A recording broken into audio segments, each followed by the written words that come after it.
আল্লাহর হাবিব ইরশাদ করেছেন, ইন্না ফিল জান্নাতি গুরাফা তুরা যুহুরুহা মিন বুতুনিহা ওয়া বুতুনুহা মিন যুহুরিহা ফাকামা আরাবিয়ুন ফাকালা লিমান হিয়া ইয়া রাসূলুল্লাহ। আল্লাহর হাবিব ইরশাদ করেছেন, আল্লাহর জান্নাতের মধ্যে এমন কিছু কামরা আছে যে কামরাগুলোর বাহির থেকে ভিতর দেখা যায়, ভিতর থেকে বাহির দেখা যায়। একজন বেদুইন সাহাবী তিনি দাঁড়িয়ে বললেন, ইয়া রাসূলুল্লাহ, ইয়া হাবিবাল্লাহ, বেহেশতের কথা শুনেছি, বেহেশতের মধ্যে এত সুন্দর কামরার কথা তো শুনি নাই। এই কামরাগুলো আল্লাহ কারে দান করবেন? সুবহানাল্লাহ বলবেন না? আপনাদেরও জানতে ইচ্ছে করে কামরাগুলো চান সবাই? পিছে যারা চান? আল্লাহর হাবিব বললেন, লিমান আতাবাল কালাম ওয়া আত'আমাত তুআম ওয়া আদামাস সিয়াম ওয়া সাল্লা লিল্লাহি বিল-লাইলি ওয়ান নাসু নিয়াম। 4টা কাজ। কয়টা কাজ? পুস্তকলাবাসী, পুস্তকলা না, এখানে তো ঢাকার বিভিন্ন জায়গার লোক আছে। ঢাকাবাসী আমল 4টা মুখস্থ করে নেন। রাসূলুল্লাহ সাল্লাল্লাহু আলাইহি ওয়াসাল্লাম বলেছেন, ফরজ ওয়াজিব সুন্নতের পর যে 4টা কাজ করবে। কয়টা কাজ? লিমান আতাবাল কালাম, যে তার কথাকে পবিত্র করবে। কথা, মাইকের কন্ডিশন ভালো না, পিছে আওয়াজ লাগবে। ডানে গাড়ি বামে গাড়ি, মাইকের আওয়াজ কম হলে তো কথা বোঝা যায় না। আপনারা শুনতেছেন? বুঝতেছেন? রাসূলুল্লাহ সাল্লাল্লাহু আলাইহি ওয়াসাল্লাম বলেছেন, যে ব্যক্তি তার কথাকে পবিত্র করলো। কথা পবিত্র কেমনে হয়? সত্য কথা বললে। কথা অপবিত্র কিভাবে হয়? মিথ্যা বললে, গীবত করলে, শিকায়ত করলে, চগলখড়ি করলে, দাগাবাজি করলে। ঠিক না? ওয়া আত'আমাত তুআম, মানুষকে বেশি বেশি খাওয়ালো।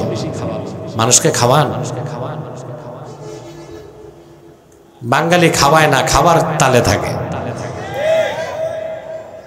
যাও দাওয়াত পানি করে, ওটা তো হোটেল ব্যবসা। ছেলের খতনা, মেয়ের বিয়ে, ওটা একটা হোটেল ব্যবসা।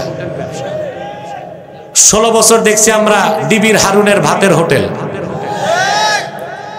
আর আমার দৃষ্টিতে প্রত্যেক বিয়ে বাড়ি ভাতের হোটেল।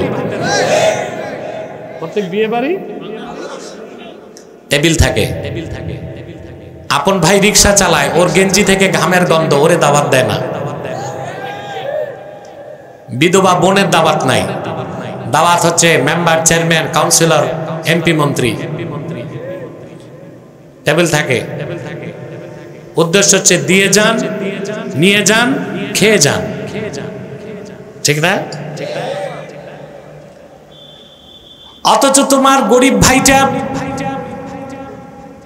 কয়েক মাস পোলাও গোশত কোরমা খায় নাই, সুস্বাদু খাদ্যের সুবাস তার মনের মধ্যে ত্রাহি ত্রাহি ভাব সৃষ্টি করে।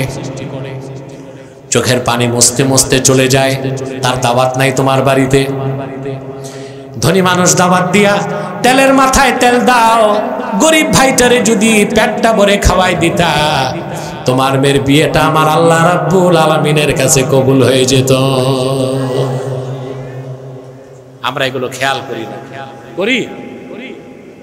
অতএব রাসূলুল্লাহ সাল্লাল্লাহু আলাইহি ওয়াসাল্লাম বলেছেন, যে ব্যক্তি তার কথাকে পবিত্র করলো আর মানুষকে বেশি বেশি খাওয়ালো, ওয়া আদামাস সিয়াম, বেশি নফল রোজা রাখলো, ওয়া সাল্লা লিল্লাহি বিল-লাইলি ওয়ান নাসু নিয়াম, আর শুধু আল্লাহর জন্য নামাজ পড়লো, তখন সবাই ঘুমায় থাকে যখন, ওই নামাজটার নাম কি? সুবহানাল্লাহ। এই 4টা কাজ যে উম্মত করবে, রাসূলুল্লাহ বলেছেন আল্লাহ তাকে বেহেশতের ওই খাস কামরাগুলো দান করে দিবেন। করবেন? কথা বলে না আমার ভাইরা। দোয়া কবুলের জন্য 2টা জিনিস লাগবেই, হালাল রিজিক, আকলুল হালাল, সিদকুল মাকাল। সুবহানাল্লাহ। যতক্ষণ পর্যন্ত আপনি হালাল রিজিক না খাবেন, আপনার একটা দোয়াও কবুল হবে না। আমি আপনাদেরকে যে আয়াতের তাফসীর শোনাচ্ছি, এই আয়াতের ব্যাখ্যায় আল্লামা ইবনে কাসির তার তাফসীরে ইমামে কুরতুবী তার তাফসীরের মধ্যে হাদিস উল্লেখ করেছেন।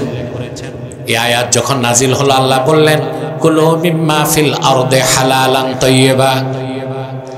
আল্লাহর হাবিবের জলিলুল কদর সাহাবী সাদ ইবনে আবি ওয়াক্কাস রাদিয়াল্লাহু তাআলা আনহু দাঁড়িয়ে গেলেন, আর তিনি বললেন ইয়া রাসূলুল্লাহ সাল্লাল্লাহু আলাইহি ওয়াসাল্লাম উদুল্লাহ লি আইয়াজআলানি মুস্তাজাবাদ দাওয়া।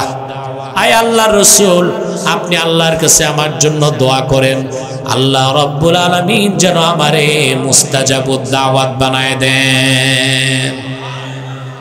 সুবহানাল্লাহ। সাহাবী এমন এক দোয়া চাইলেন যে দোয়া কবুল হলে তার আর কিছু মুস্তাজাবুদ দাওয়াত বুঝেন, যে মুমিন বান্দা দোয়া করলে আল্লাহ একটাও ফেরত দেন না, সব কবুল করেন। পুরুষের কণ্ঠে বলেন সুবহানাল্লাহ। সাদ বিন আবি ওয়াক্কাস বললেন আপনি দোয়া করে দেন আল্লাহ যেন আমাকে মুস্তাজাবুদ দাওয়াত বানায় দেন। আল্লাহর হাবিব সাল্লাল্লাহু আলাইহি সাল্লাম হযরত সাদকে একটা আমল দিলেন।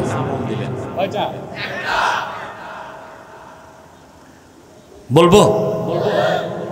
কান খোলেন না, বাইরের কান না, মনের কান।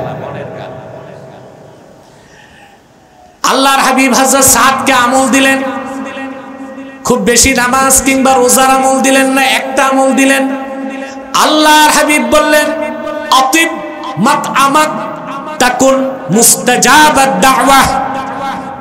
ও সাদ, তুমি তোমার খাদ্যটারে পবিত্র করো, আল্লাহ রাব্বুল আলামিন তোমারে মুস্তাজাবুদ দাওয়াত বানায় দিবেন। সুবহানাল্লাহ।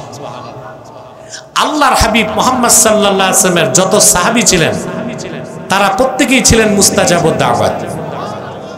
আল্লাহকে ডাক দিতেন, সাথে সাথে আল্লাহ জবাব দিতেন।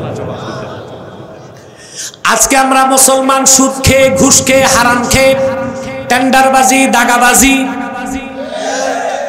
এসব করে আজকে এমন অবস্থায় চলে এসেছি, সামান্য পিপিলিকা আল্লাহর কাছে কিছু চাইলে পেয়ে যায়। প্রচন্ড গরমে পশু পাখি যখন হাঁসফাঁস করে, ওদের চোখের পানি দেখলে আল্লাহ বৃষ্টি দিয়া ঠান্ডা করে দেন। সমুদ্রের অতল তলদেশে পাথরের ভিতরে ক্ষুদ্র একটা ভাইরাস ব্যাকটেরিয়া হা করে রিজিক চাইলে আল্লাহ পৌঁছায় দেন। কিন্তু আমরা উম্মতে মুহাম্মাদী হওয়ার পরেও, আল্লাহর শ্রেষ্ঠ বান্দা হবার পরেও এত কান্নাকাটি করি, চোখের পানিতে দাড়িগুলো ভিজায় ফেলি, আল্লাহ রাব্বুল আলামিন আমাদের ডাকের জবাব দেন না। তার একটাই কারণ, রিজিকগুলো আমাদের হারাম হয়ে গেছে। হালাল রিজিক আমরা ছেড়ে দিছি, ঠিক কিনা? অথচ আল্লাহ তার হাবিব মুহাম্মদ সাল্লাল্লাহু আলাইহি সাল্লামের উম্মতের সাথে আল্লাহর ওয়াদা, উম্মতে মুহাম্মাদী আল্লাহকে ডাক দিয়ে যা চাইবে আল্লাহ দোয়া কবুল করবেন করবেন করবেন। কিছুটা দুনিয়ায় পাবে, বাকিটা আখিরাতে পাবে। কিন্তু উম্মতে মুহাম্মাদীর একটা দোয়া আল্লাহ ফেরত দিবেন না, এই ওয়াদা কার? আমরা দোয়া করলেই তা কবুল হয়, কিছুটা দুনিয়ায় পাই, আর যেটা দুনিয়ায় পাই না ওইটা। আল্লামা আবুল কাসেম কুশাইরি রাহমাতুল্লাহি আলাইহি আর রিসালাতুল কুশাইরিয়াতে লিখেছেন, উম্মতে মুহাম্মাদীর প্রত্যেক দোয়া আল্লাহর কাছে কবুল হয়। কিছু ফল বান্দা দুনিয়ায় পায়, যা দুনিয়ায় পাবে না আখিরাতে পাবে। আখিরাতে বান্দা যখন আল্লাহর পক্ষ থেকে পুরস্কার পাবে, বান্দা বলবে আল্লাহ আমি তো এত ইবাদত করি না, এত পুরস্কার কেন? আল্লাহ বলবেন দুনিয়ায় তুই যত দোয়া করেছিস রে বান্দা, সব দুনিয়ায় দেই নাই, যা দুনিয়ায় দেই নাই তোরে আখিরাতে দিলাম।